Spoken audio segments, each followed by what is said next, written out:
And we are good. Welcome, everybody. It's been a while. What's the name of the pod? Off the Record with Fridge, episode 7. Got a special guest on today. Apologies, it has been a while. Been a bit busy with, life and footy and stuff. But we're back into the swing of things now, and got some awesome guests lined up. Starting with a very good friend of mine, one of the brothers, Aaifou Ta'anoa, or Big Fouza, all the way from Brisbane. Also, welcome to the pod, brother. So, what's up? Thanks for having me on. Pleasure. How's everything over there in Brisbane? I think is it what you guys call it, isn't it? Well, it's called the 43 is where I'm from. 43? The 43? No, it's good, bro. It's Brisbane's been good. During the COVID season, it wasn't really a lockdown. We just keep it busy. Everyone's been busy, so no, it's been tricky. Yeah. Oh, and you took your background down. Just noticed it, but Panties are doing pretty well, bro. Well, you know, one thing, bro, is like I get all the guys from work saying, "Oh, man, what a last-minute Panthers fan!" But you know, day one is like yourself will know that the struggles we've been through as day one Panthers from all the years we missed out on finals footy. So this one little excitement I got in here is just like, man, guys are like, "Whoa, what a stinker!" Bro, Big Ears he's loving it. He's lapping it up, bro. But I don't see anyone beating them, eh? Yeah, well, it's quite nerve-wracking. Actually, I don't even blame, but you know, as a fan, it's pretty nerve-wracking. You know? Yeah.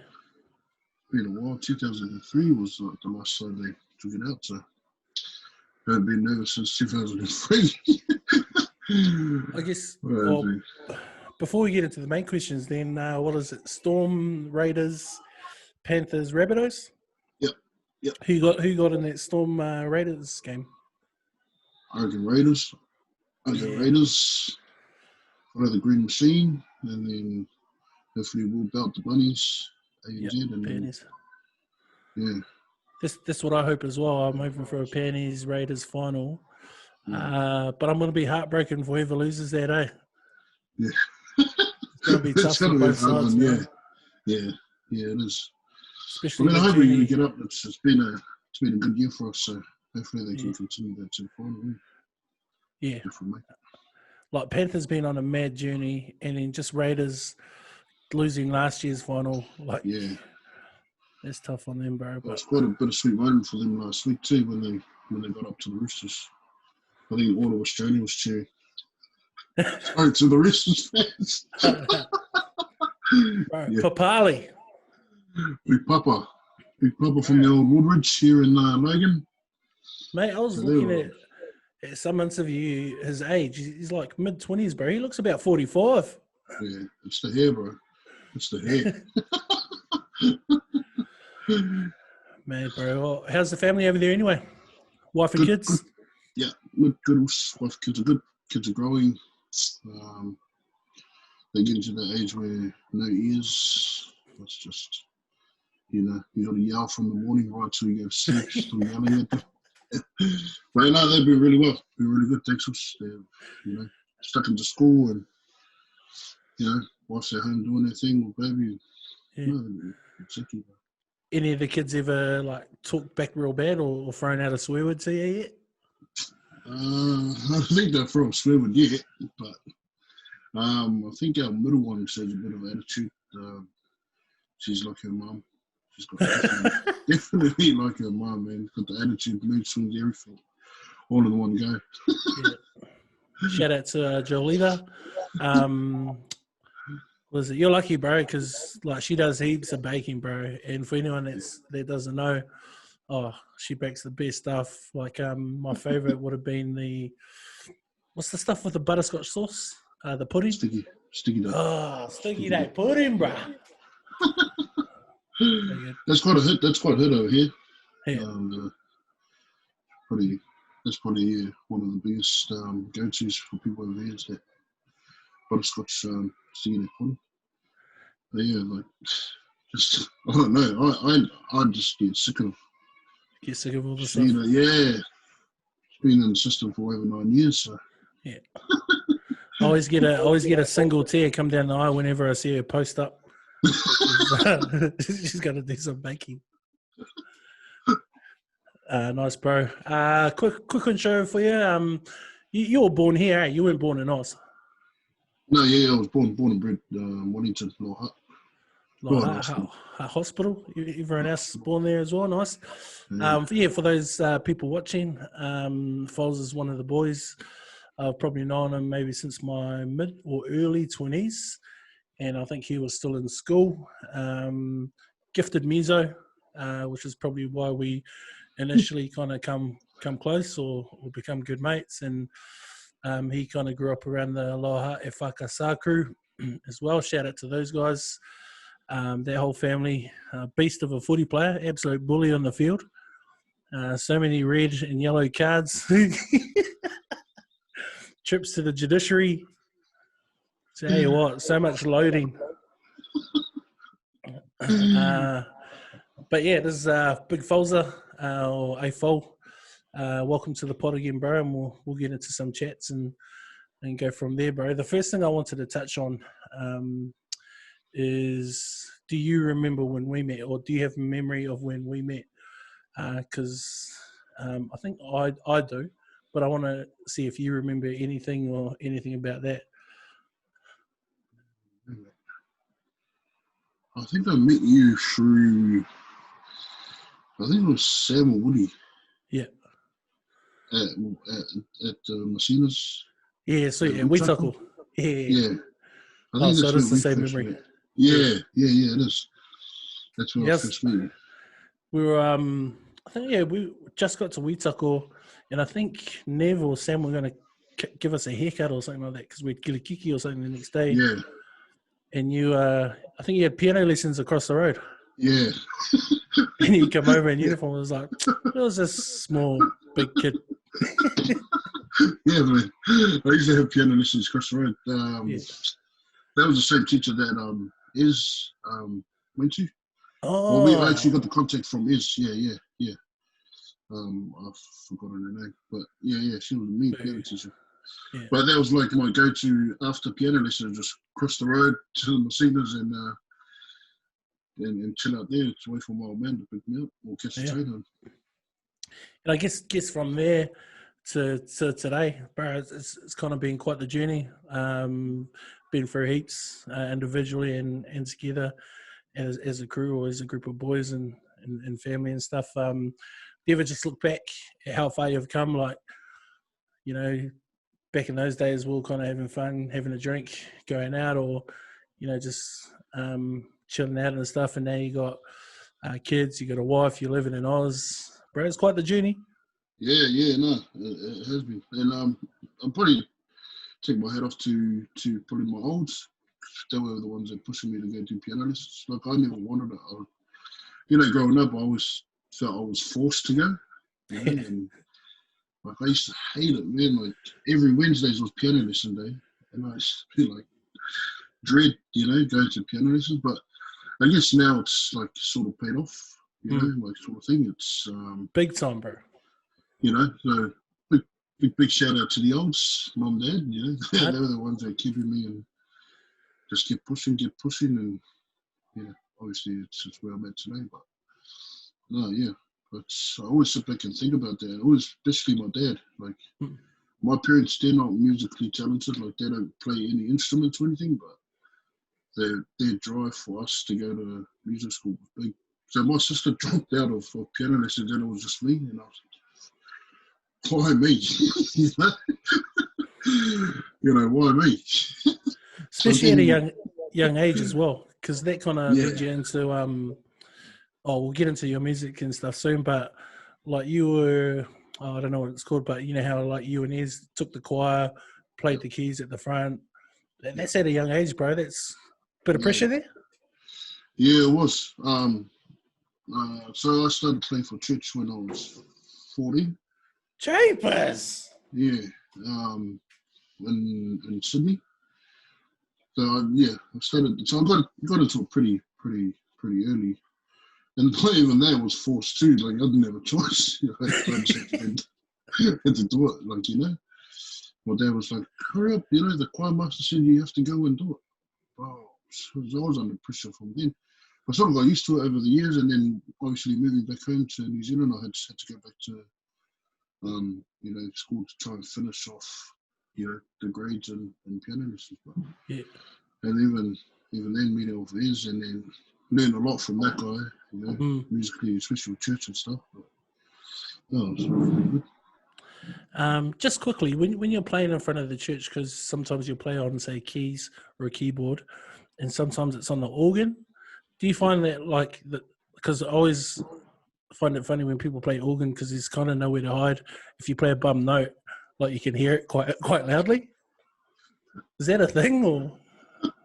Yeah, sort of. I don't know. Every time I've doubled up with Iz at church, I've always played the organ. I sort of like the organ because it's like sort of the lazy. You just hold your notes down. But if you play piano, you've got to get a good flow on of each note and stuff. But if you just play organ, it's just like a lazy man's. You just sort of sit back and cruise on the organ. But yeah, sometimes you hear those bung notes. I don't know. Obviously, you guys will hear it but no, we tend to try and cover it up pretty good. Yeah. I always crack up when I go to something like a wedding and there's an old man up there playing. You can always hear a bum note. And look around, nobody else has heard it. I'm like, oh, come on, man. It's funny as. I guess briefly just on me and you, bro. Like, right down here, we've been through heaps ups and downs, and I tell, I guess, my LC boys, like, you kind of know who your ride or dies are, like, through, like, when you look at your best times, the people that are around you, they're there, and it's the same people that are there for your rough times as well. And like, you've always kind of been that guy around there. Like, we've been through high ups and low lows, but we've had some pretty good memories, bro. Like, do you kind of find that when you think about maybe our relationship or your relationship with the crew and the boys? Yeah, no, definitely. I think, it was good when we started.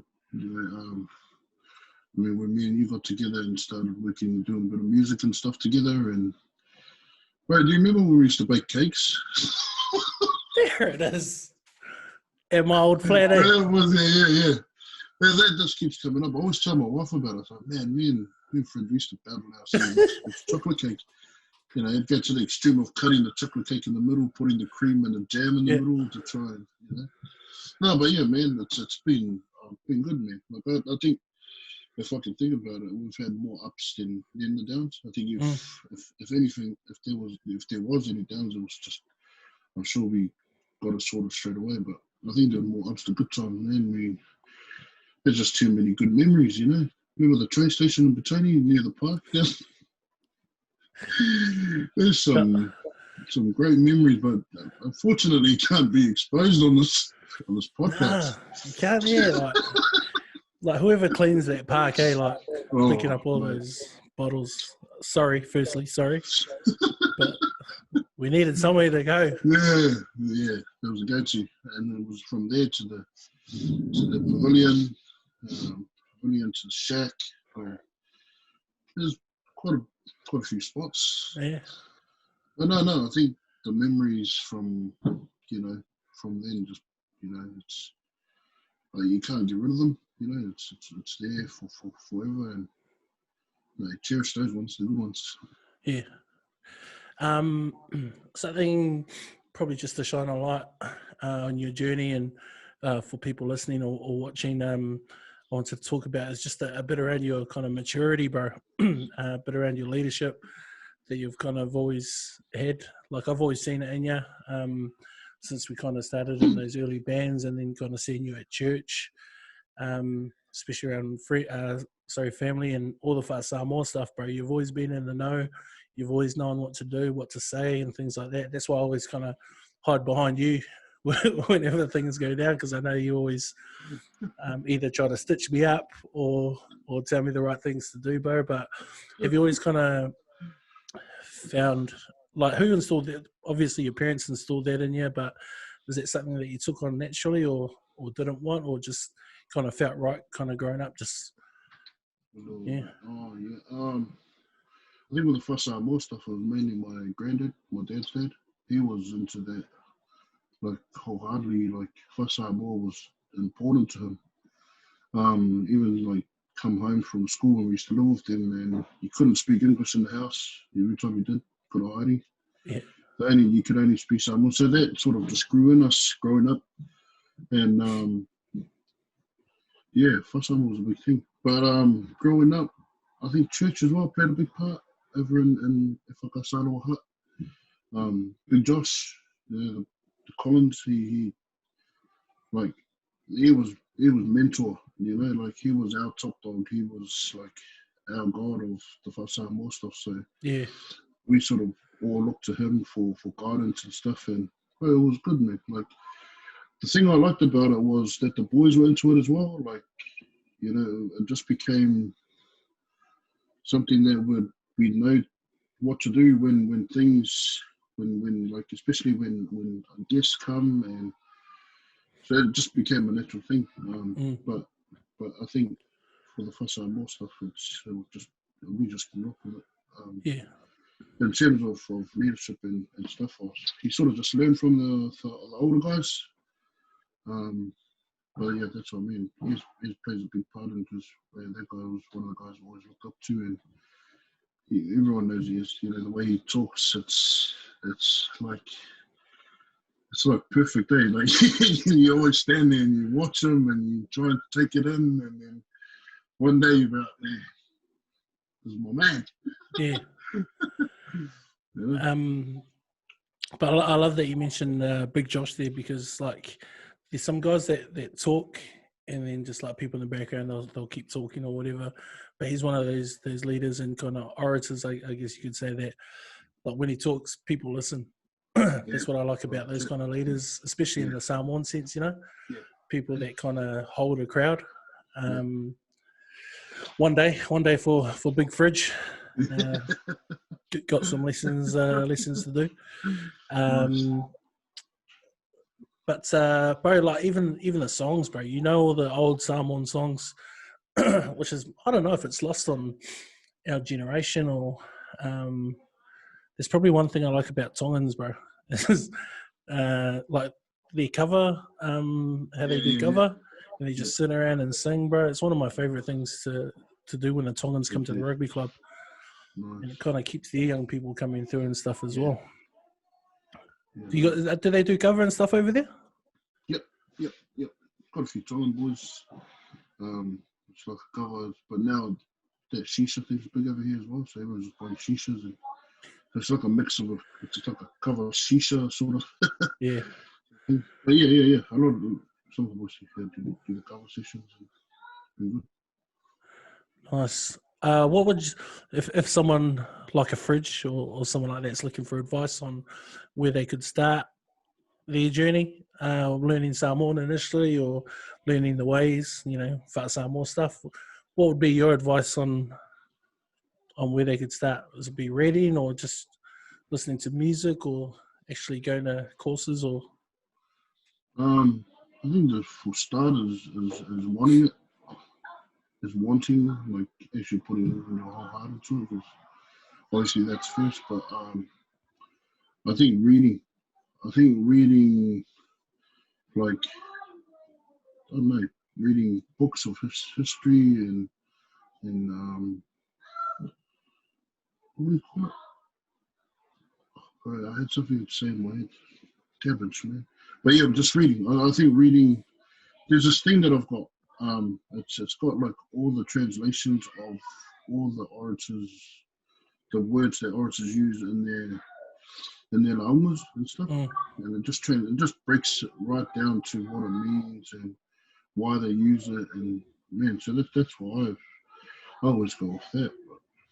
But I suggest reading. If you're about to start reading, and then just look out for those courses. It's not rocket science to go down and have a listen, and if you get one or two things out of it, then Nice. It's worth. Yeah.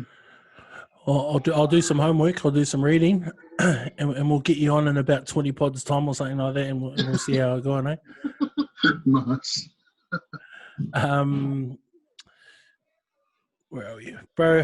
Just to touch on music, like for me, bro, music's almost everything. You know, it's got a huge part to do with my life.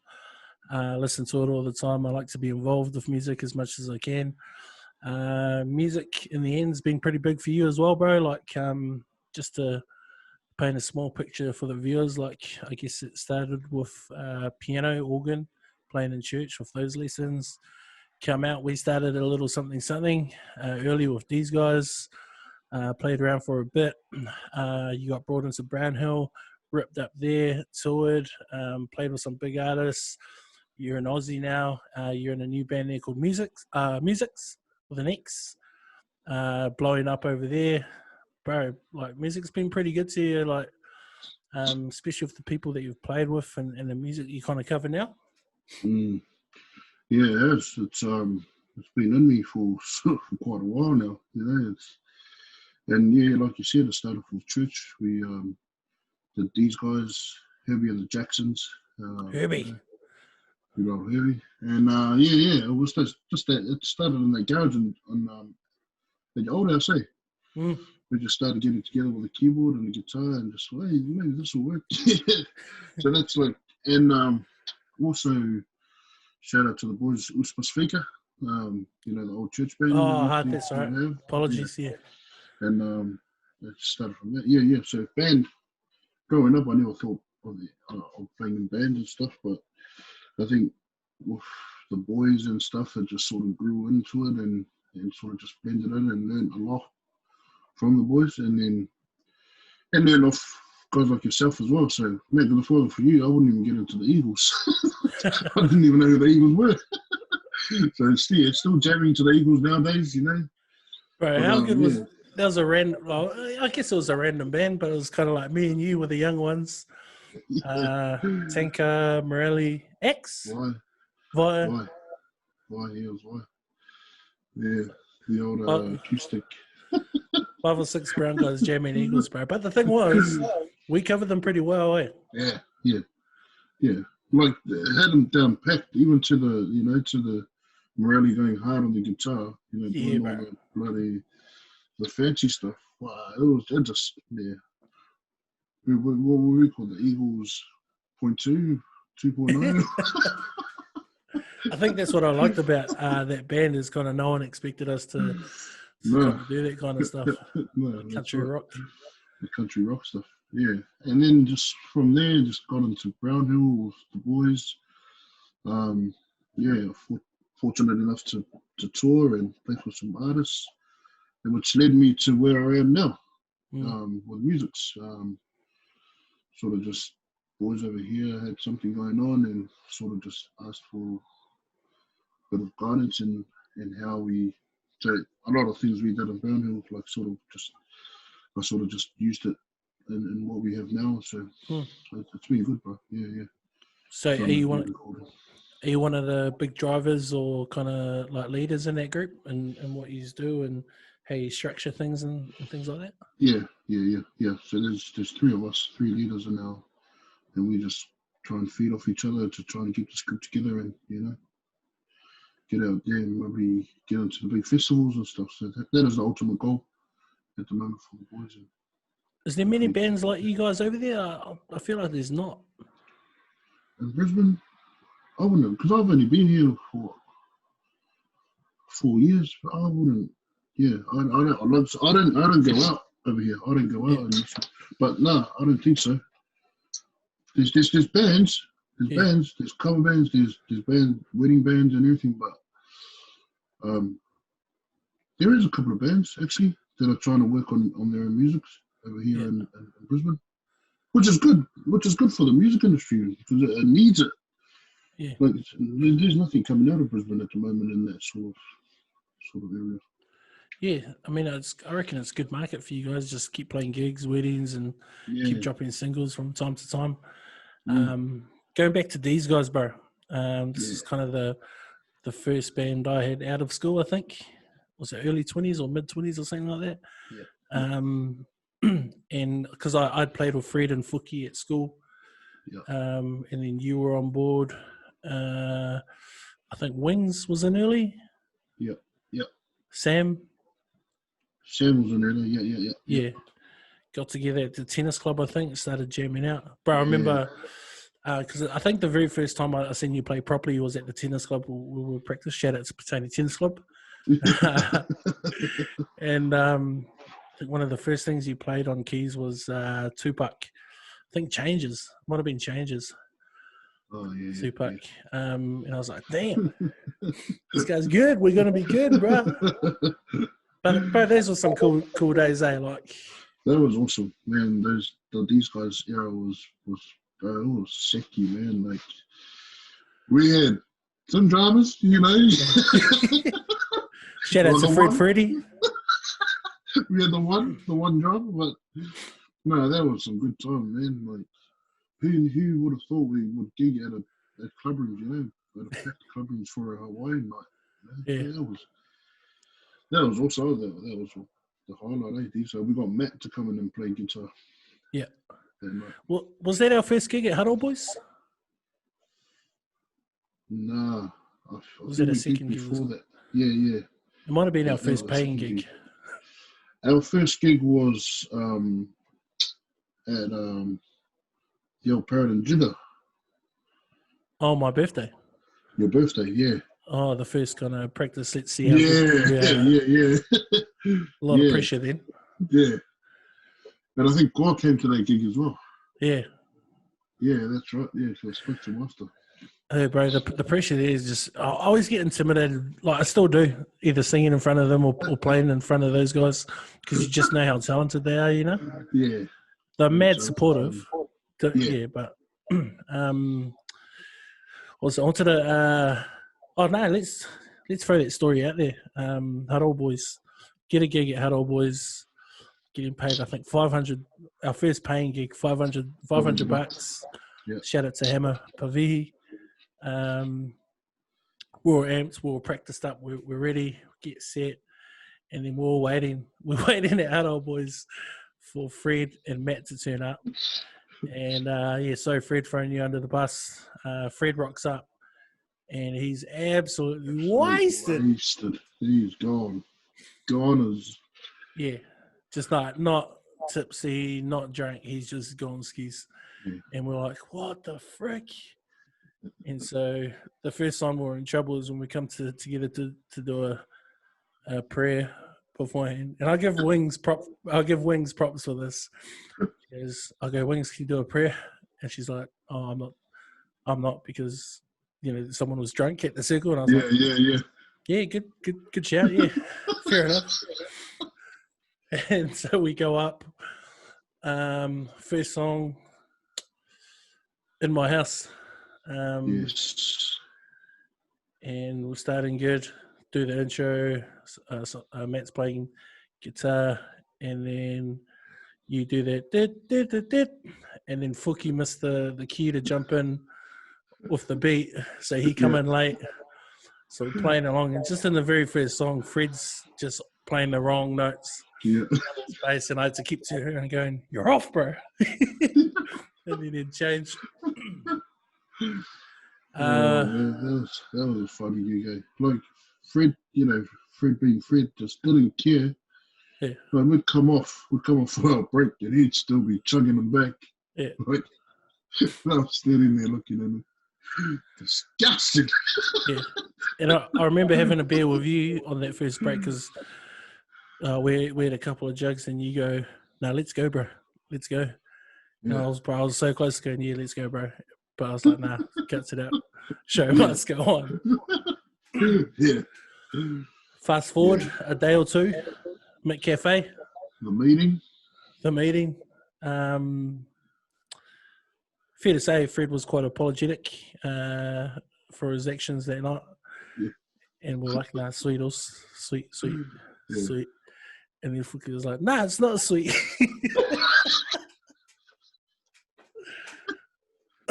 Dramas. But yeah, okay. No, yeah, it was sweet. Just dusted all under the carpet, you know. And the shortest guy in the band. No, it's not sweet. It's not sweet. It's not sweet. Don't give him his money. Don't pay him.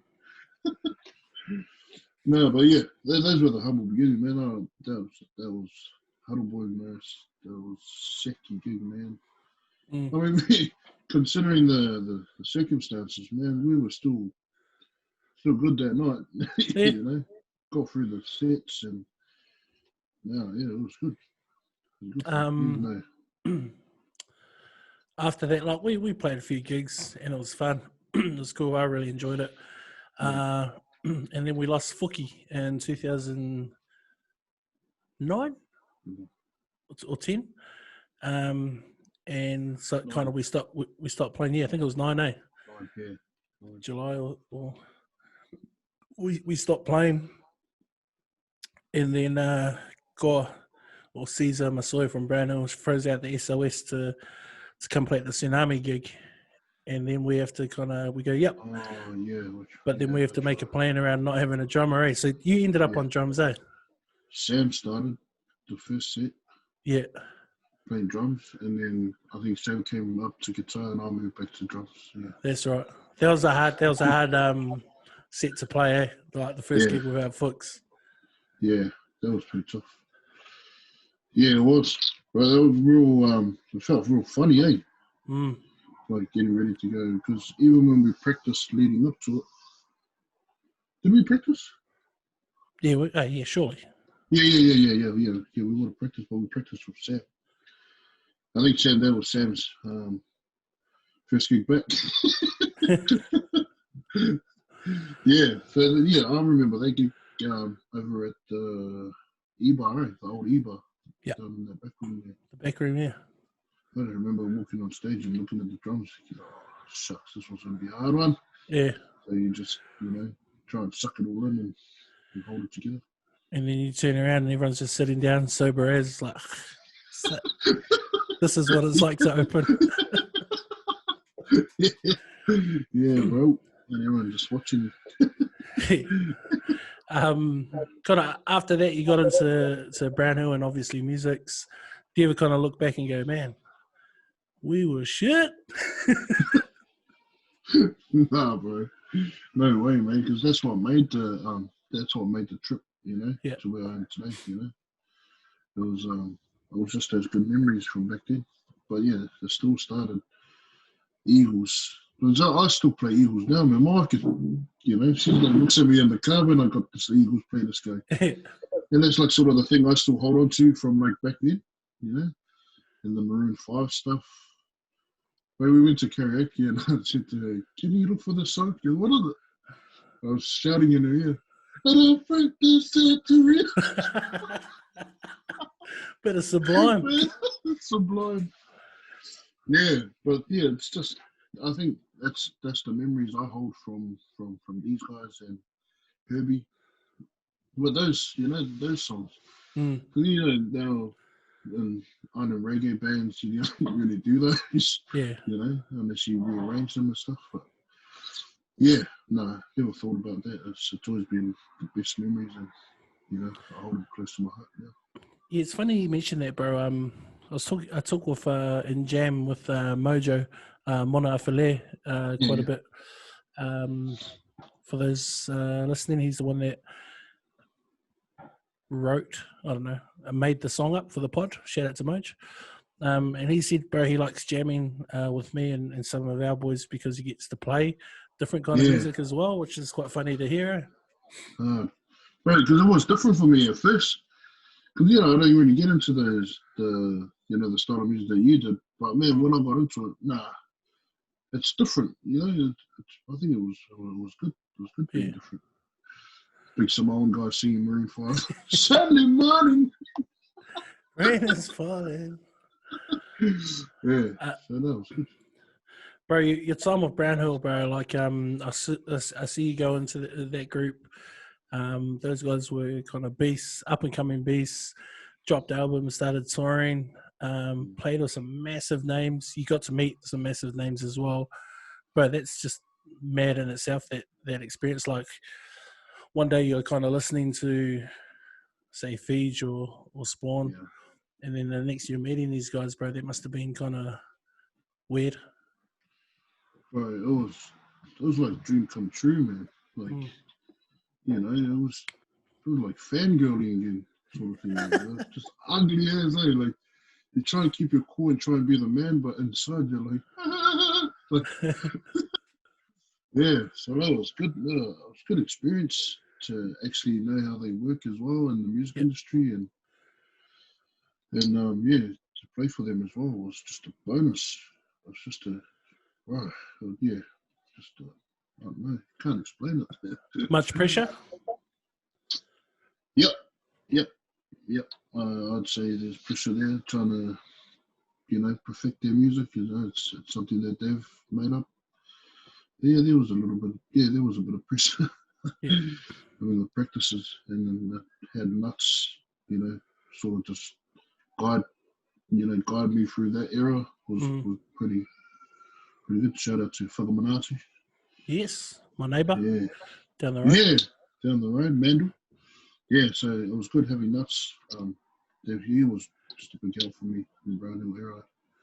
Just everything we did, he was just. We would get together, just us two, and have some one-off practices, and then before we had the big one.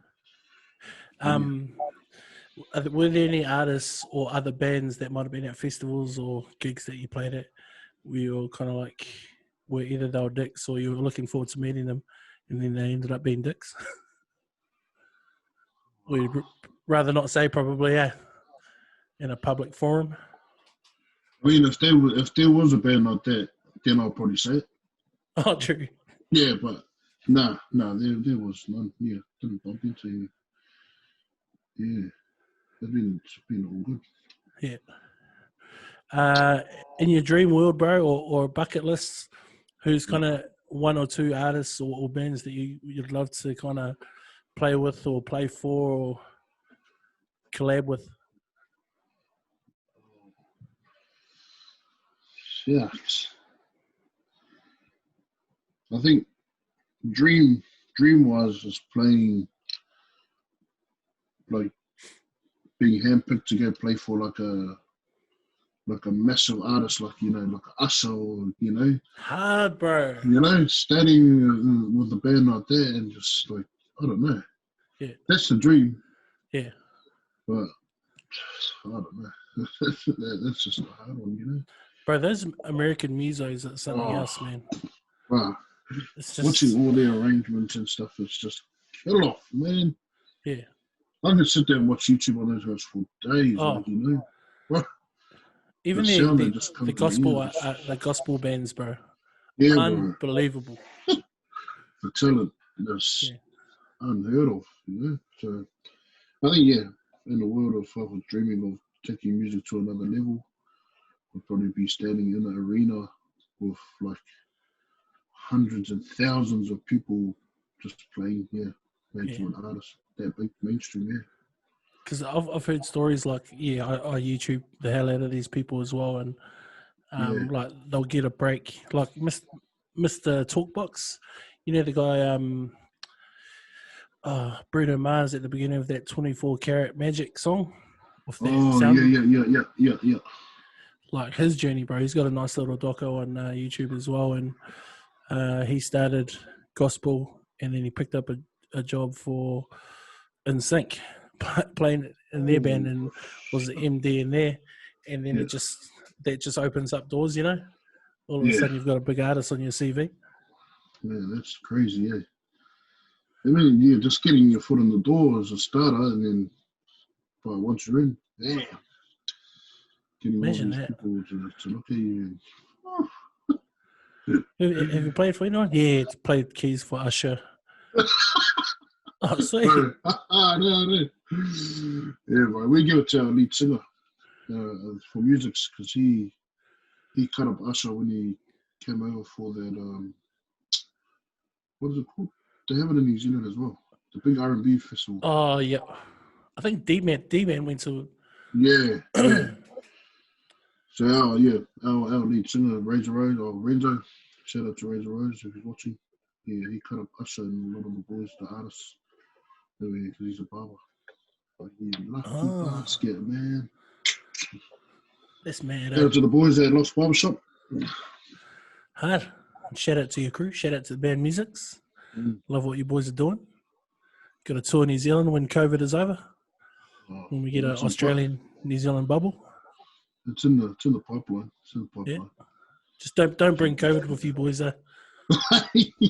out of the Brisbane cluster. Yeah, it doesn't be bad here. I'd say Victoria's getting hit the most, so yeah, everyone's diving into the deep south. Hard.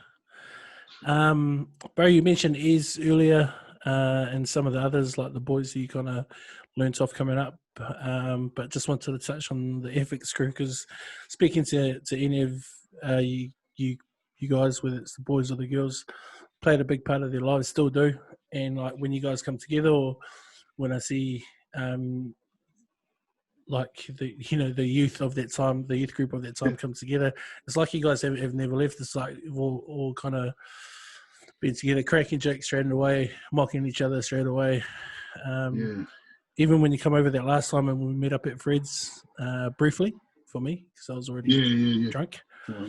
But just straight back into it, bro. Like nothing changes. That's pretty cool to have that kind of church family. Yeah. It's. I think it's the best thing about it. I think during the youth times, it's sort of taught us a lot about respect and slow down, speed limit. And my neighbours. Brisbane. It's sort of molded us all together into what we are today. So it's sort of like it feels that way every time we come together again. So it's not hard to gel together like it was back in the old days. I mean, look for yourself as well. Like you've been part of us for a while as well. So every time we talk, it's like, oh, I missed you, man. I haven't seen you in ages. It's sort of like you start with jokes straight away, sort of thing. So, but our youth group growing up is probably what makes us today. I can put hand on heart that has, it's the respect we have for each other, and we've carried it out to wherever we are now in the world. So, no, played a big part of us. And that's why, like I always say, that I'm thankful to Fookie for, bro, because, like, we're hanging out or like going to rugby games and watching stuff, but we weren't super tight. And like I had my group of friends as well, and I'm still friends with them.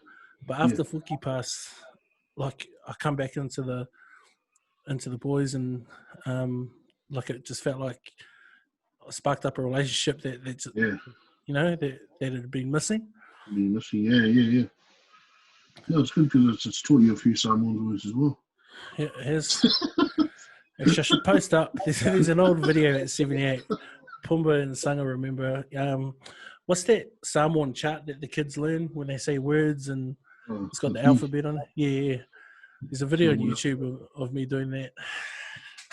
It's not the greatest. Not the greatest attempt. And just so everyone knows, was after a full bottle of whiskey as well.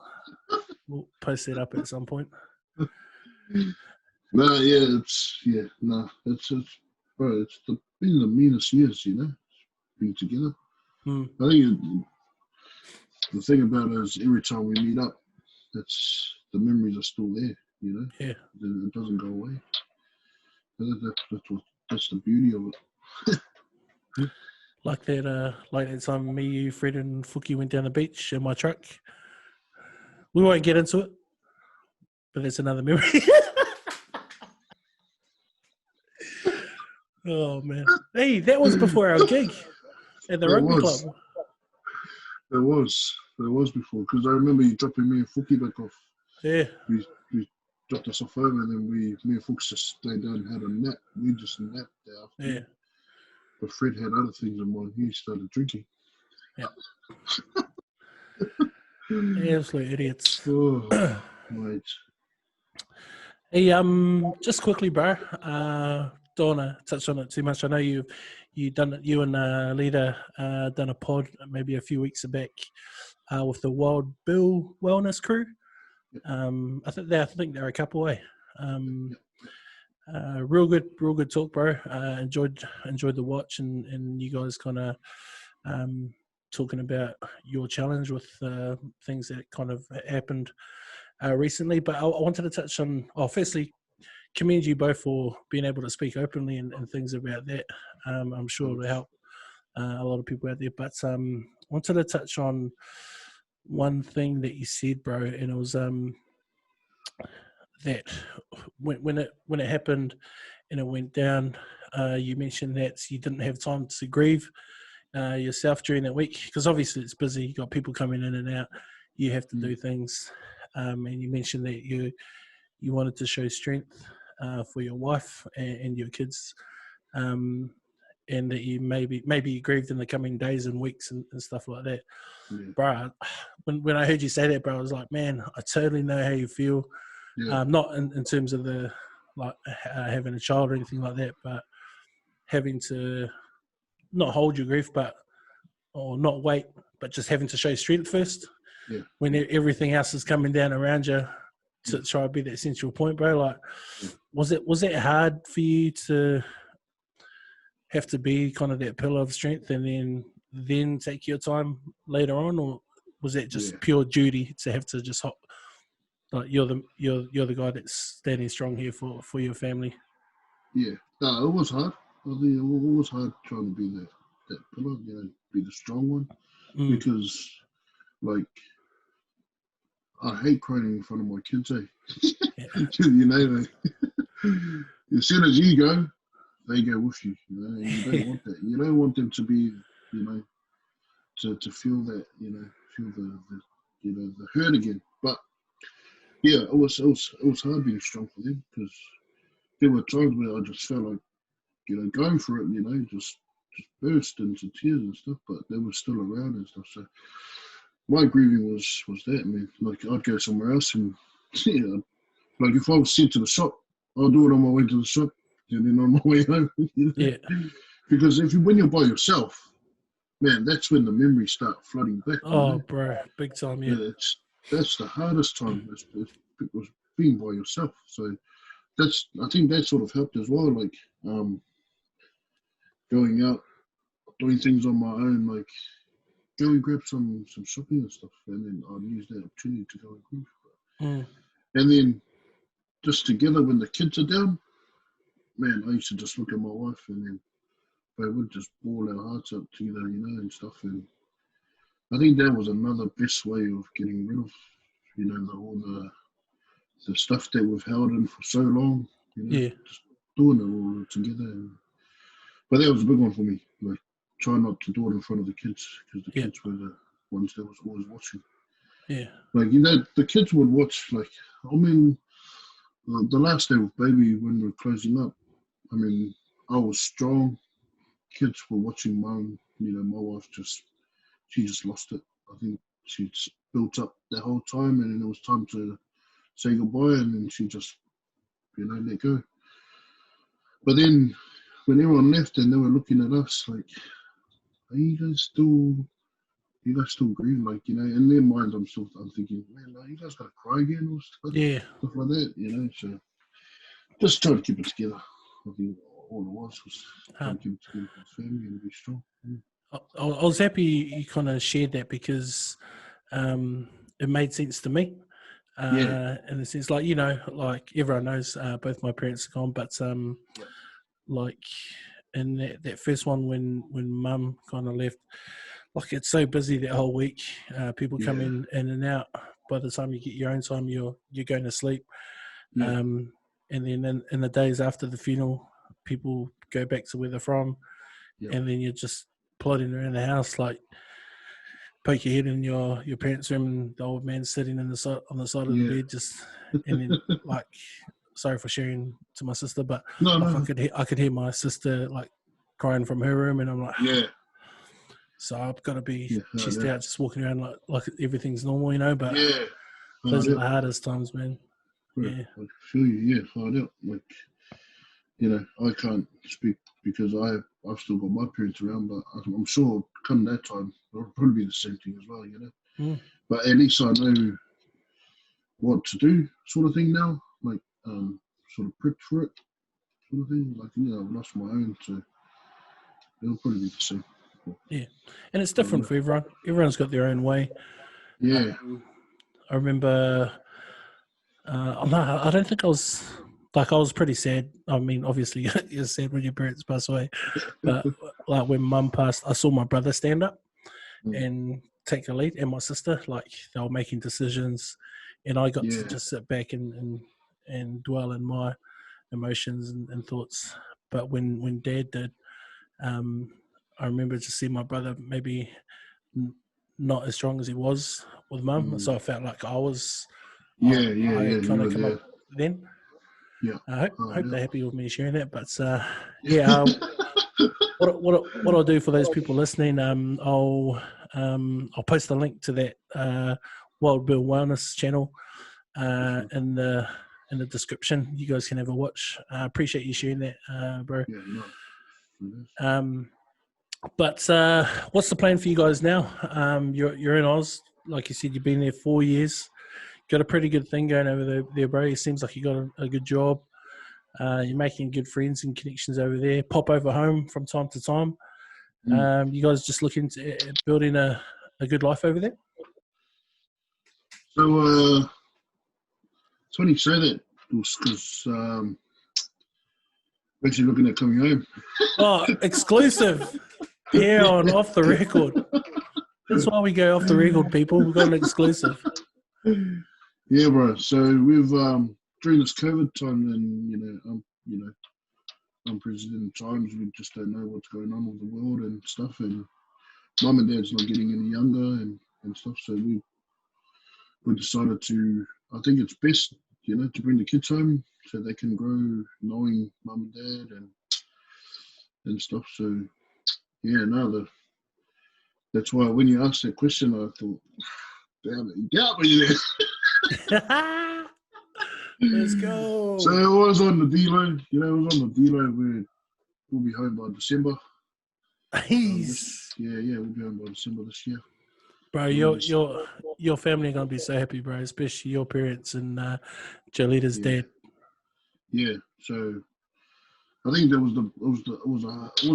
wasn't a hard decision at the end of the day. I think it was just more what it came down to was, do you really want to watch, a funeral over a Zoom video, or would you rather be there? So, I mean, shout out to those who it's happened to, don't know how you guys feel, but yeah, for us, it was just an easy decision. Money we can make again, this life in Brisbane, we can all come back and do it all over again.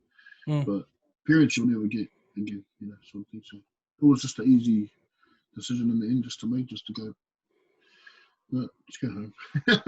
Let's finish the year off and let's go home.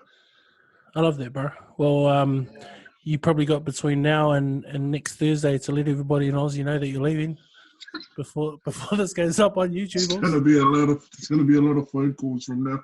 Better talk to the Bandles. Yeah, so the boys know. Boys in the band know. I sort of just told them, I'll try my best to guide them through this last couple of months and then hand it over to them to try and, take it from there. Yeah. I mean, I don't know, they're probably happy or they're probably gutted, I don't know. So we'll see when that December date comes around and say goodbye to the boys. Yeah. Absolute exclusive here on Off the Record with Fridge, episode 7. So we'll get into. I've got a list of I think 6 questions that I ask every guest that come on, kind of comical and funny. And but before I do that, my headphones are beeping at me. I didn't charge it, so let me just quickly plug them in. So unprofessional here at. That's what you get. You get exclusives and unprofessionalism here at Off the Record. Hold up. Go. Can't hear you at the moment else.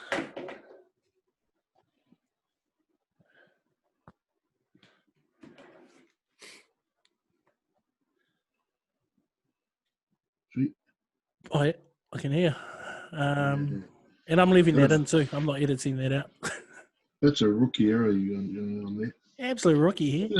Absolutely. All right.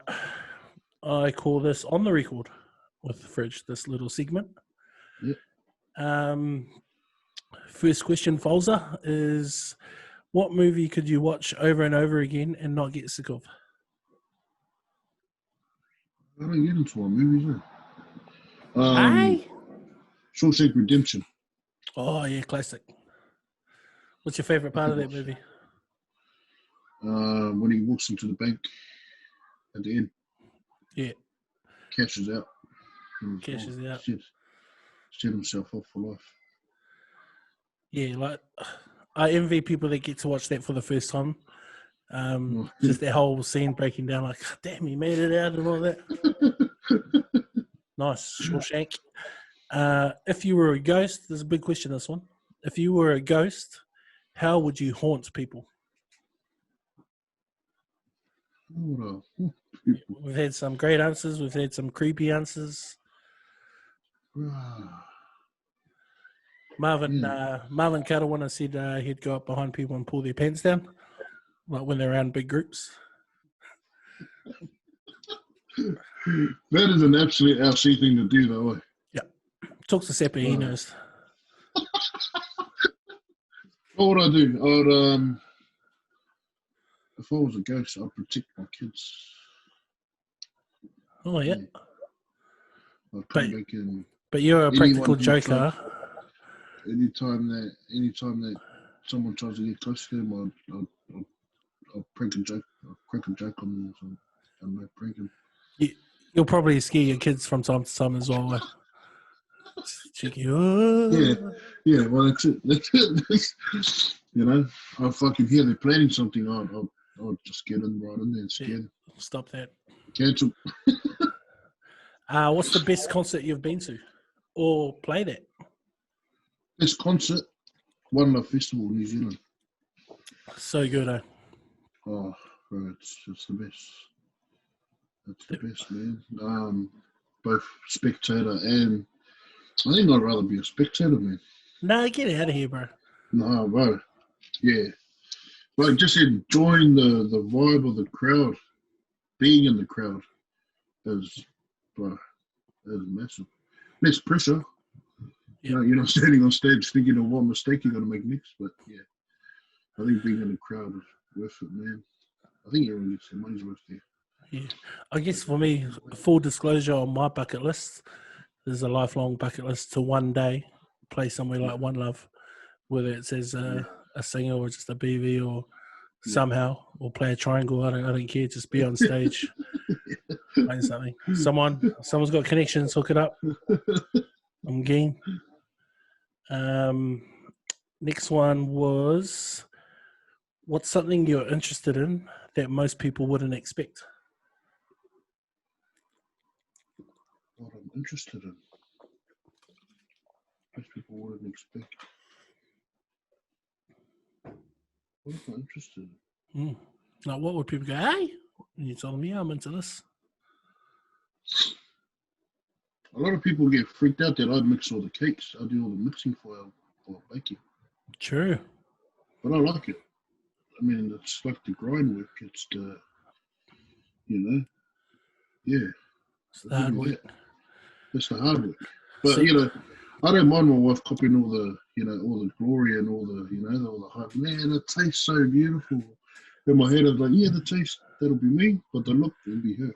Yeah, she does all the fine touches. The fine touches, yeah, but it's the mixer. I always tell Pumba that too. Hey, Pumba. So, all you people out there that have had food poisoning, it's this guy.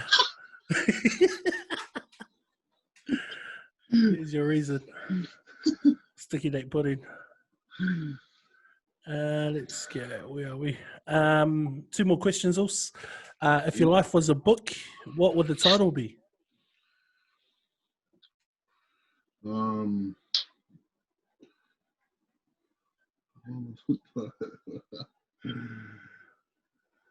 Living life to the fullest. Indeed. I like that one. That was so gay, man. A little bit. I don't think you can say gay like that anymore. It's 2020. Oh, yeah. But we get the gist of what you're saying. Yeah. Man, Judith Collins wouldn't be happy with me if I said that. No, not at all. Don't worry though, because her husband is Samoan, so she's trying to relate to everyone like that. So, Judith Collins. They never talk about us big people again like that. Last question. Who do you feel like you know, even though you've never met them before? Oh.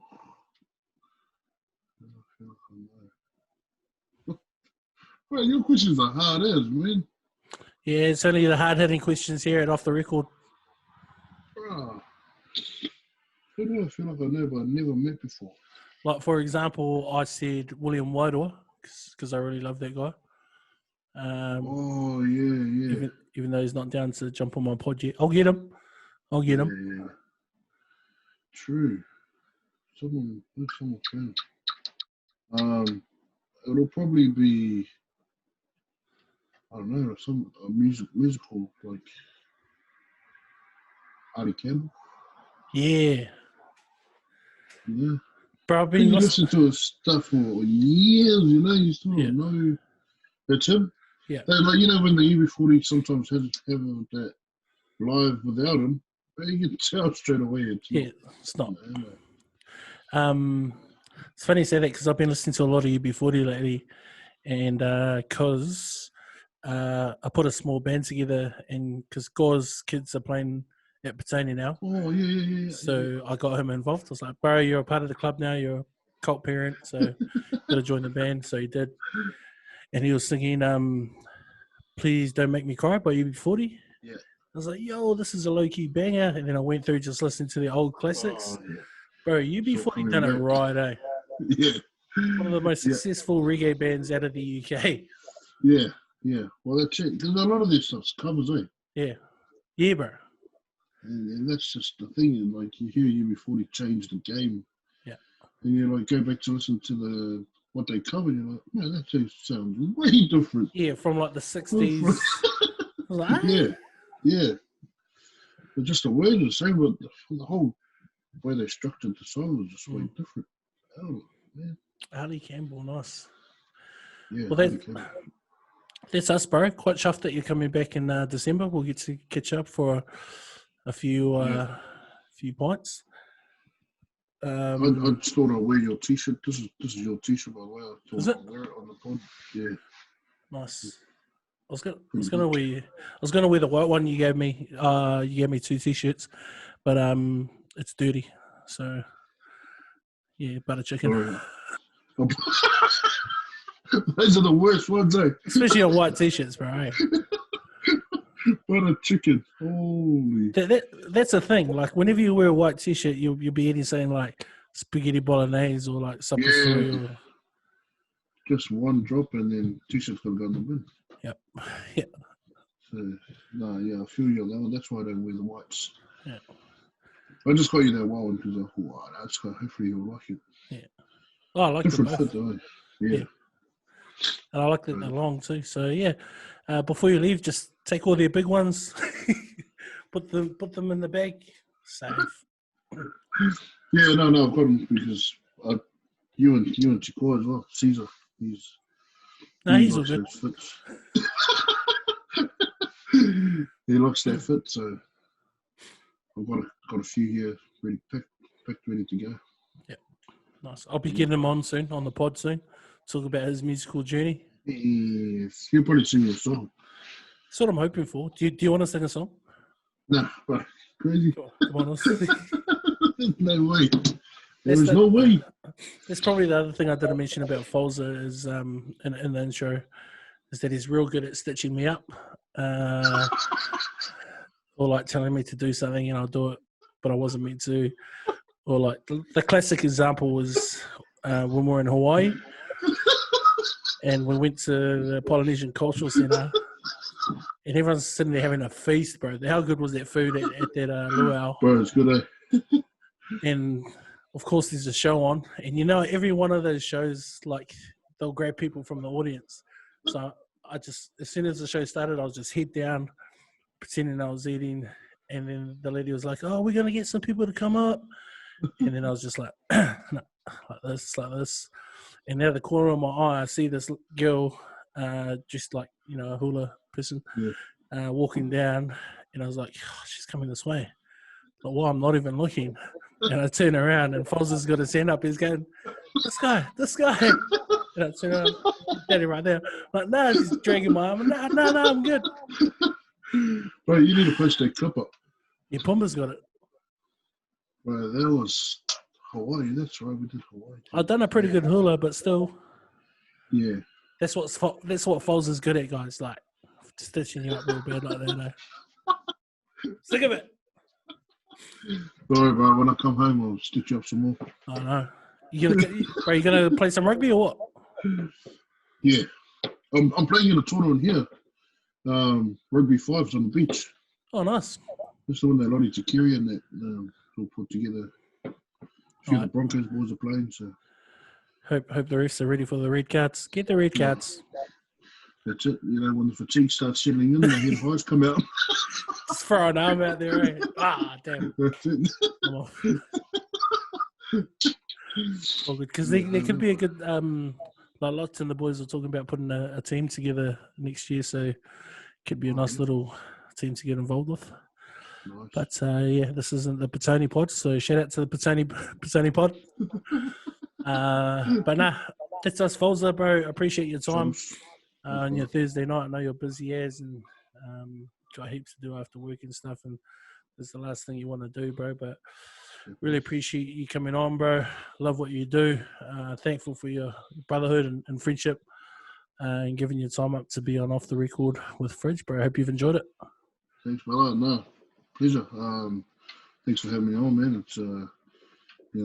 It's I'd never do this stuff. I hate talking in front of camera and stuff. I'd rather do it, with the brothers when we have a couple. But no, thanks for the opportunity to share something, and hopefully one thing touches someone's life. Whoever's going through a struggle, and just smile. Tomorrow's another day, and live life. But no, thanks also. Appreciate it. You reaching out. Couldn't say it any better. Awesome. Well, everyone knows now he's back in December, and we'll get him to sing a song on the pod. But for now, Sepe, hit the music, bro. Peace.